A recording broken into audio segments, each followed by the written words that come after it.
Welcome to All Clear, the podcast that takes you beyond the rails. Brought to you by the team at Australian Jumping, this podcast dives into the stories, the people, and the horses shaping our sport.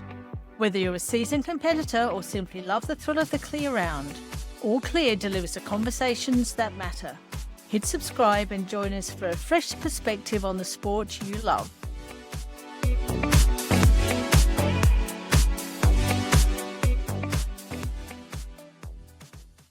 Today, I'm joined by Harley and Zoe Brown, and this is a conversation I've really been looking forward to. Harley started his career here in Australia and made a move to the United States in 2003. And since then, he's built a serious life and business in America as a Grand Prix rider, trainer, and Nations Cup representative.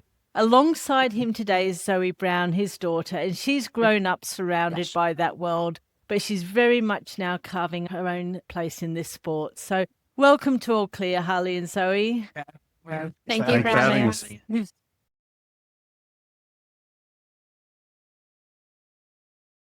Harley, I think I better start with you because I want to go back to the beginning, and your story is a little bit longer than Zoe's. So can we just start right back from where it all began for you? Where did horses first come into your life, and what did early years in the sport look like for you in Australia?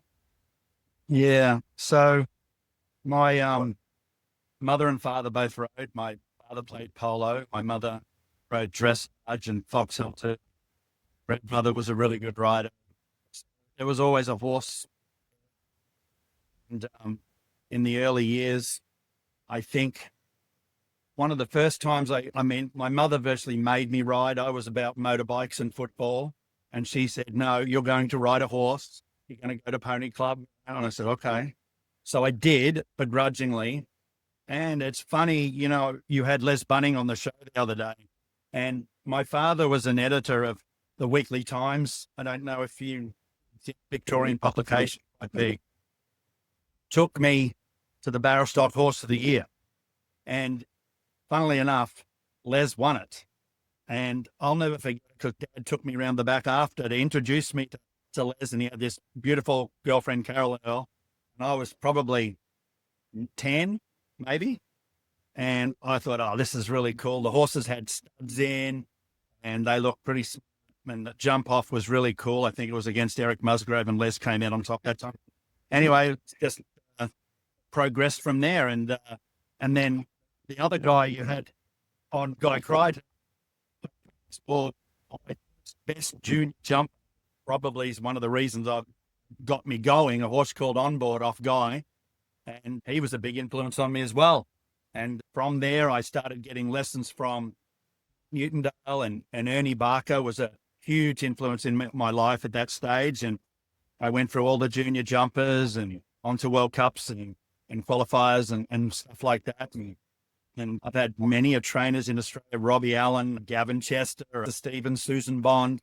And I think the last two girls convinced me, Susan Bond and Lisa Stevens, that, Harley, you are super good enough to go to America to do this. You should take the leap of faith. So long story short, that's I could go on forever. There's a lot more in between. I told you about the first horse and the last horse I had in Australia.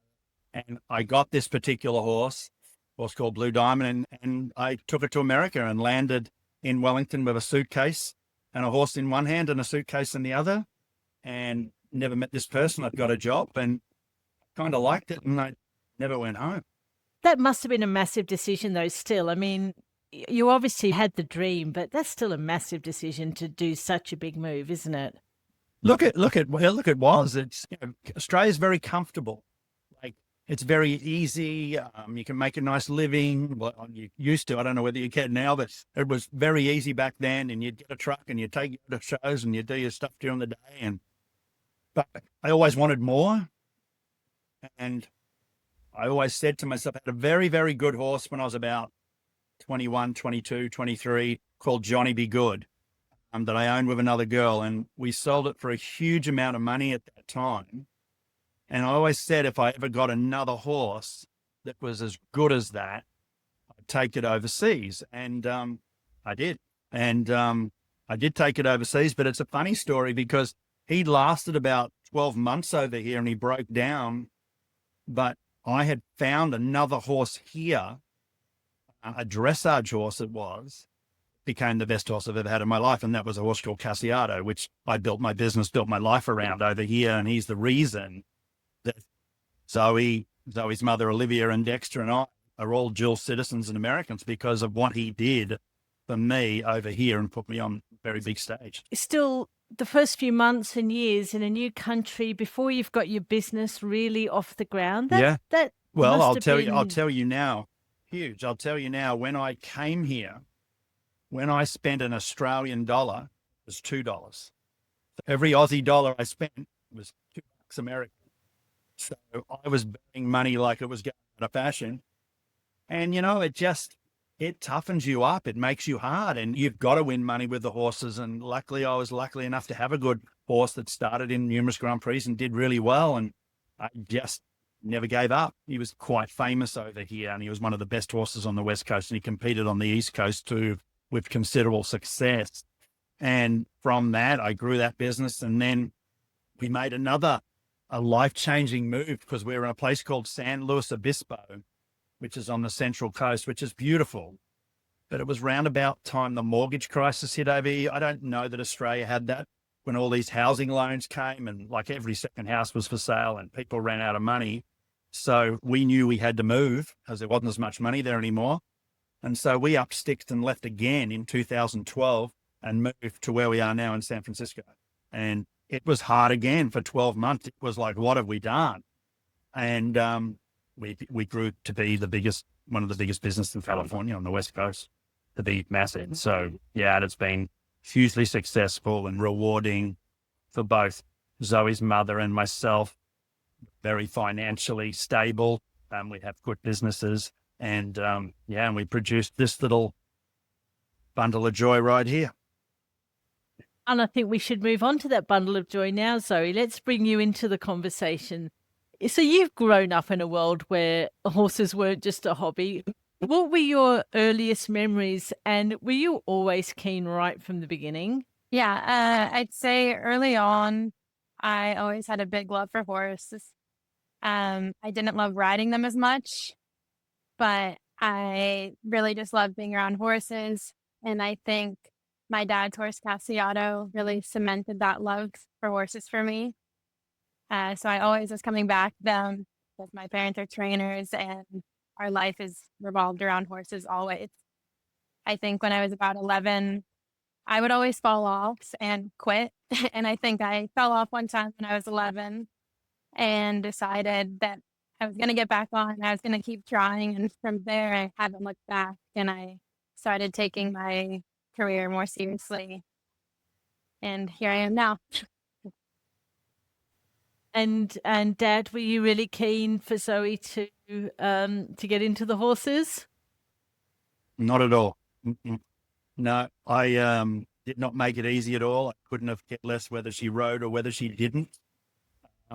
She always came to the shows, like what she said is true, and she'd always be like signing autographs with me and sitting on my lap, and she knew every rider and they knew her, and she was always around it. But like 1 year, I think, she started coming to the barn a lot more and staying a lot more, and she just started riding, and it just went on from there. And I said, well, I didn't make it easy. Like, if you want to ride, that's great. If you don't, we'll support you either way, whatever you want to do. So she did, and she showed a lot of talent right from the word go too. Like I remember her riding a pony with me. She was on this little pony, a client's horse, and it was bucking and leaping, and she was just come on, throw the reins at it, and away she'd go. And away she'd go, and she'd just get on with it. And she's had some wonderful horses to learn on too, and that's obviously held her in great stead. And and when she was about, well, you could really see how good she was. And then we put a lot, like equitation was her foundation. Her mother and I really drilled that into her, and she won the Talent Search finals here on the West Coast, which is like the biggest equitation thing you can win. She was pretty good. Yeah. And it's not an easy game, is it? It's not an easy game. Was that one of the reasons why you weren't really pushing her in that direction because you knew? Correct. I mean, it's a life, Yeah, it's like you fall off. She's had 3 broken collarbones, yeah, it's not easy, and it is a hard life, and it is so consuming you, and everything, and you've got to be, if you do it, you've got to be so dedicated to, we could see that she was good, and she was good, and she was winning lots of classes and stuff and showing huge amounts of promise. But if she hadn't have been, we wouldn't have probably kept pushing the horses to her. We would have just scaled that back and say, oh, off you go to college now. That would have been it. But she was a little better than that. You could really see how good she was. So. And how do you guys go with the relationship, like the father-daughter, father-coach, mother-coach relationship between you all? I think for me, it's never been a struggle. I respect them both a lot, training-wise. I'm sure every now and then we have a little fight, but at the end of the day, I believe 100% what my parents say, and I think that's paid off everything they say and tell me to do. Yeah. But that must be for you, Harley, though, just because, obviously so passionate about the sport, having Zoe just follow in your footsteps, both of you, and just love it as much as you. Yeah, it gives me a lot of pride. It's for sure. It's a team situation. We have her mother and I we secured a very, very good horse at the moment, and get a lot of joy out of it. She's won a Grand Prix last week or the week before on it. Pretty cool. Very enjoyable. I don't mind it at all. This episode is proudly supported by Mr. Breeches, and we sincerely thank them for backing the podcast and our sport. Mr. Breeches is an exclusive menswear range of workwear and competition breeches, shirts, socks, and caps. Masculine, comfortable, and durable clothing. The brand for all male equestrians. Visit their website today at mrbreeches.com. Now back to our guest. Just going back a little bit to the differences between Australia and the US that you noticed when you went over there. Can you outline some of the key differences in the way that horses maybe are produced in the US compared to in Australia? Sure, it's a little different. There's not many young horses, but it's so expensive to bring them on. Really expensive. Like, for instance, you buy a 5-year-old and you keep it, and just say it works out, and it's 8 years old, it's probably cost you $250,000 just to show it week in, week out. Like, the cost is insanely expensive to show and ride horses in this country. And that's a huge difference going to a show where, when I used to show in Australia, and I don't know what Australia's like now, but I'm sure it's not as expensive. This is the most expensive place in the world to show jump. And I don't know whether that's a good thing or a bad thing. I couldn't tell. But it makes it much harder. And sometimes I think some horses slip through the crack that mightn't have been so good, whereas you'd keep them at home, you'd probably keep riding for a bit longer, and they could turn the corner. But it's sometimes just not worth the risk of doing that if they're not showing tremendous promise right from the get-go. It's got to make sense financially. Every horse, every decision for me has got to make sense. Okay, Zoe, when she was bringing up riding, that didn't make sense because it was about her career, so that didn't matter. But every horse I rode, every horse Olivia rode, it had to earn its keep, it had to earn a living, and so it had to be good. And they do. That's the other side. They do. They earn really. So big difference in that. Big difference in the shows. Like, we're a show right now in Sonoma. This is the second week. So we've been here 12 days. We'll be here tomorrow and the next day, and then we leave. So that's 14 days straight. So it's like, and then normally, we're going off to Thunderbird and Spruce Meadows, but normally this barn will go home for 2 weeks, and then they'll do another show for 14 days straight. And they'll have to come home, do some training, and then another show. Do you know what I mean? It's very intensive and it's very full on, and the years go pretty goddamn quickly because it's nonstop training, nonstop riding, nonstop horses. Like, we've got a barn of about 40 horses at the moment, which is a good number when Olivia and I were doing it together, we'd have 65. Do you know what I mean? I was going to ask you whether you think that sort of Australian riders maybe underestimate about, what's involved when they're taking that leap and moving from Australia to the US, because it does seem, I was chatting with Billy Raymond last night, and he's just over in Europe at the moment, and they've got a show. There's a show every week. There's shows all the time. Whereas in Australia, shows everywhere. you might have a month before the next big show's on. It's a different pace, isn't it, over there? It totally is. It's fast paced, and it's you've got to make a living. It's like, I think I said to you, living in Australia is pretty cool. It's pretty comfortable. So there seems to be a lot more New Zealanders over here in America that have done okay.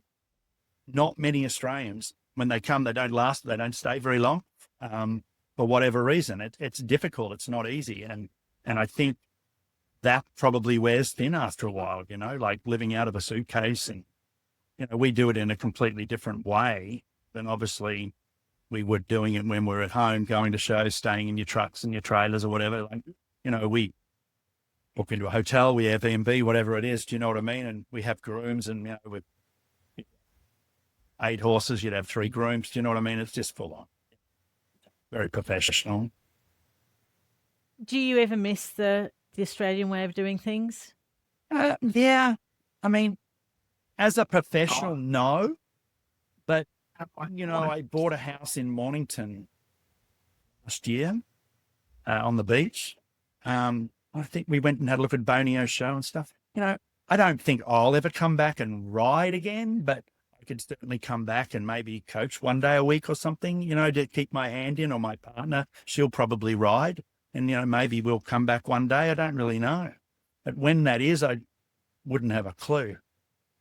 Do you feel like you've still held on to your Australian identity, though, even though you've adapted to the American way of doing things? Well, I've never lost my accent. That's for sure. No, I pretty well, in terms of everything, if you can't beat them, join them. I do everything Americanized, yeah. The Americans are the best riders and trainers in the world by far. That's just a fact. And certainly the best trainers. And West Coast has been absolutely fantastic for that, for me to learn and get better and better.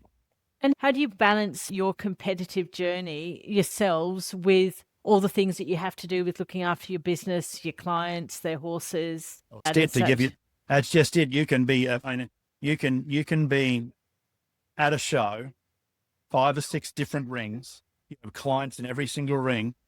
The Grand Prix starting in an hour, but you're running around teaching. Then you get on your bike, you ride the course, then you get back and you go in the class. Or you can have, the other day, I think I had 6 horses in the Grand Prix. So I'm trying to ride, trying to do everything, and teaching and make sure that horse is prepared right, and that rider goes into the ring and does their best. But, I'm coming towards the end of it. Obviously, as a rider, I'm getting pretty old, and I don't know how longer I will keep riding at a high level, but obviously Zoe's just starting that journey, and we're here to support that. I think we're so used to moving at a fast pace that it would feel unusual to be waiting on ourselves. Yes. I enjoy it. Do you help with the clients as well, Zoe? Yeah, I work primarily with my mom's business, and we ride and train in her business together. And that happened in the last couple of years, so I'm now quite used to it. And she's a fully paid assistant. Yeah. Yep.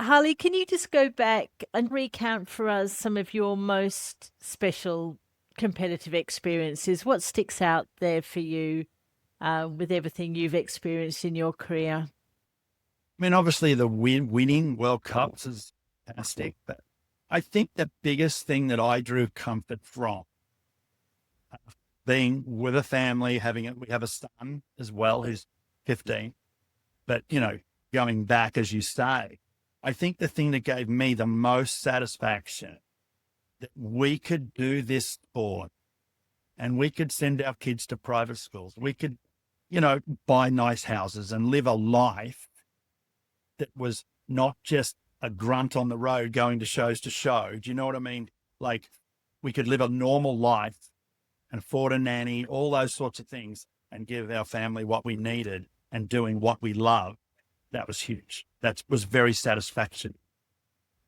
to me and Olivia as well. That we could provide for our family. They could ride, they could do whatever they wanted, living the American dream. Yeah, yeah. And that's a hard thing to do in Australia. The thing to do anywhere, but yeah, it's hard to do it anywhere. Yeah, you're right. It is. And like, you know, I don't know how I'd go showing in Australia, living out of the trailer with a couple of kids. I don't know how, looking back, I don't know how I could handle that. Probably why I didn't have kids till I came in. I don't know.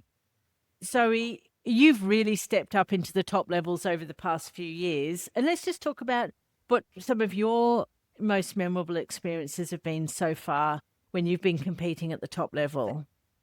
Yeah, I think my first taste of success is when I won the Talent Search Finals, I think 5 years ago now, and that was doing equitation. But it's a big final to win, and I think that really kicked off my professional career.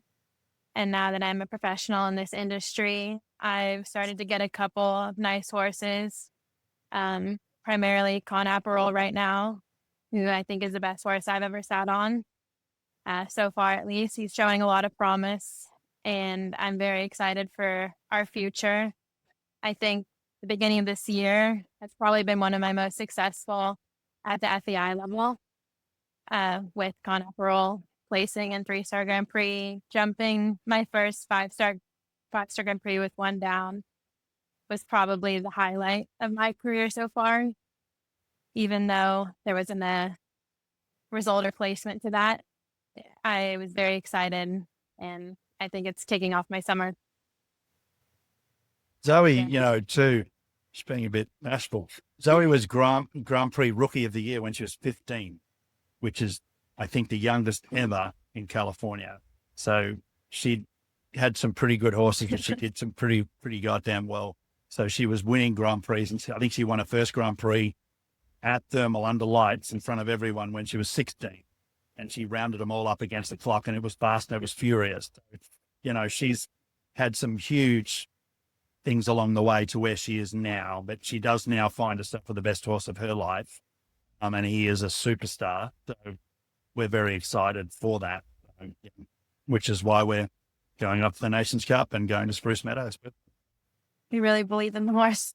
You've both been named on the Australian team for the Nations Cup in Vancouver next week, along with Rowan Willis and Hilary Scott. And that must be so exciting to be named on a team together. What a proud family moment.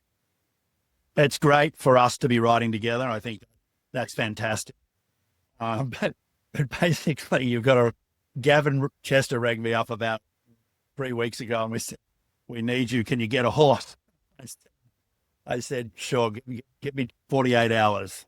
So I asked one of my clients who has a very nice horse. I said, "Can I ride your horse on the Nations Cup?" And she said, thankfully, she said, "Their wonderful family been with me for years and years and years. This kid been to the World Cup final and all sorts of things. We've been together, and she's won Grand Prix and done all sorts of things." And she said, "Yes, absolutely." So I rang Gavin back and I said, "We're good to go. You got your team." So yeah, it's very cool. Especially for me. I'm 62. There's not much left. We'll see. Most of the opportunities go to Zoe and Kat. Yeah, but as you said before, that's got to be just as exciting watching her come along and experience that as a parent. I can imagine that's 100%. Yeah. 100%. 100%. Yeah. It's great for us to be doing it because, as I said, Zoe growing up with me and Castiato, basically, it was my one superstar horse. She was always there pretty well. And she was a big support, and she loved that horse. And this horse is not unsimilar to that, actually. Big, grey Holsteiner. So, yeah, it's kind of cool. Horizon Show Jumps was founded by people who genuinely love the sport, and that shows in everything they do. What started back in 2013 as a search for better quality jumps has grown into one of Australia's leading suppliers, with their fences now seen at major events like Melbourne Royal, Equitana and Auschamps. Horizon specialise in custom-made jumps for private arenas, eye-catching sponsor fences that really make brands pop, and a full range of hire equipment with designs that are regularly refreshed so courses always feel professional and current. And now Horizon are also building high-quality stables, carrying that same attention to detail and understanding of horses across your whole setup. So if you're looking to lift your arena, your barn, or your next event, head to horizonshowjumps.com.au. And now back to our guest. So what's the big dream, Zoe, for you? Is it representing Australia, Olympics? Is that the big dream? Yeah, I think I've actually been named to a couple Nations Cup teams that haven't eventuated for various reasons. So I'm excited to jump my first Nations Cup next week and get that experience. And I think continue at the 5-star level and looking towards the end of summer at Auckland would be a massive goal that I hope I can rise to the occasion and be a serious contender for that selection. And Harley, if you could give some advice to any young Australian riders who want to go overseas, I guess specifically to the US, what would it be? Well, you've got one good thing going for you. You speak English, because I speak English here. That's huge. If you have a strong work ethic, that's another thing that's huge. If you don't bother. The reason the Irish boys do so well over here in America is they work hard. They'll outwork. And I always used to say, I'll out-train you, I'll out-ride you, and I'll damn well outwork you. That was my sort of 3 go-to things.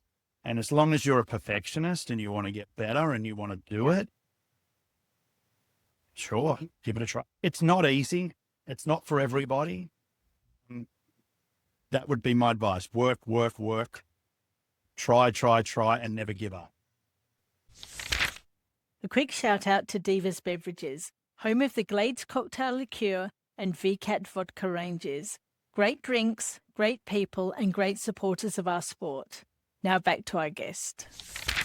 And is there any advice that you would, looking back, any advice you would give your 18-year-old self specifically? Yeah, looking God, I was back. stupid. Young and stupid. I think, I think when I look at how Zoe's come through from a young girl to where she is now, and she can ride any horse anywhere, I think that it's because her training was so good, and she's really never sits on a horse without someone having a eye on her. Do you know what I mean? Well, maybe a bit now, but not very often. And so she had wonderful training from very young, and that's imperative. Every time she goes to the ring, we're there. You know what I mean? And with any of our riders, and well, that wasn't good. You need to talk about this. This is about that. So hopefully you can nip that in the bud, because bad habits build very quickly if they're not looked after and stopped. So if I was 18, I wish I had have been able to go and work for someone in America like George Morris or whoever, permanently. That would have been what I would have done. And that's what I would say to any young person who wants to do it. Get yourself a trainer you like, you trust. Look at their resume, look what they've taught, look at their success, look at their ethic, and tidy up, and you'll rise to the top.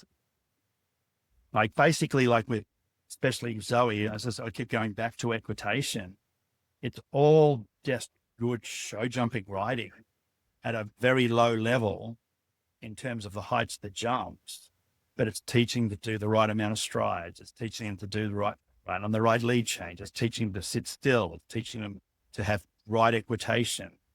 So everything is polished and everything is perfect.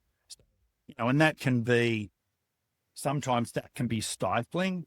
I think Zoe, when she got to the end of her equitation, she was like, oh, thank God, let me loose, and then just go natural. But because you've got that huge foundation, it really puts you in good stead. And you watch the world's riders these days, they ride beautifully. They do. And there's no bad riding, not much anymore. They're stunning riders and ride beautifully and soft and light. Even the German, you look at the German riders now from 10 or 15 years, completely. completely different. They're soft, they're on hotter horses, beautiful riders, and could ride anything. And what do you think about how Australia is sort of looking on the world stage now? Do you follow much about what's happening with the Australian have done. riders? I used to, and I haven't for a long time, but obviously with Zoe firing up the charts, I've been looking a little bit, and I saw that Tom McDermott, who I rode on a Nations Cup team in Ocala many years ago, not that long ago, 2016, 10 years, had a wonderful result at in Germany somewhere. Where was it? Hamburg. And he's a great rider, and he rides beautifully and always has. So yeah, I noticed, you know, I look and see, and there seems to be a few. Tyza Irwin's doing really well, and she's based here. And Hilary Scott's rides really well. I mean, there's some depth there. It's good, and you've got really good selectors now. I think you've got a really good chef in Gavin. Yeah, it all looks positive, much more positive than I can remember. That's for sure. Yeah, that's fantastic. So I mentioned this to Zoe. We've got a tradition on the podcast where the previous guest leaves a question for the next guest without knowing who that will be. And the question came from Billy Raymond. And I guess it might be a little bit difficult to answer, but he wanted to know if you had the opportunity from Australia, where you've sort of lived this, Harley, if you had the opportunity to take a horse that you thought was worthy of taking to Europe, would you beg, borrow, and steal, bend over backwards and do everything you could to get that horse on a plane and get to Europe and take the experience? And I think we probably have to say to the US as well, as soon as we're speaking with you guys, you know. Obviously, I'm living. That's exactly what I did do. I had a horse, thought it was worth it, brought it to America, and as I say, it was hugely expensive. It's still out of control. So the answer to Billy's question is yes, I would do it definitely every day of the week. Yeah, yes. That's good. Do you have a question you want to leave for our next guest? Yes. We wanted to ask, what was a horse that changed your career and why? What made it? Yep. Yeah. Perfect. I'll pass that on to the next quest. Thank you so much, guys. It's been lovely catching up with you. I really appreciate you taking the time to chat with me. And I wish you all the best for Spruce and the Nations Cup. It's very exciting. We'll all be cheering on from back here. Oh, thank you.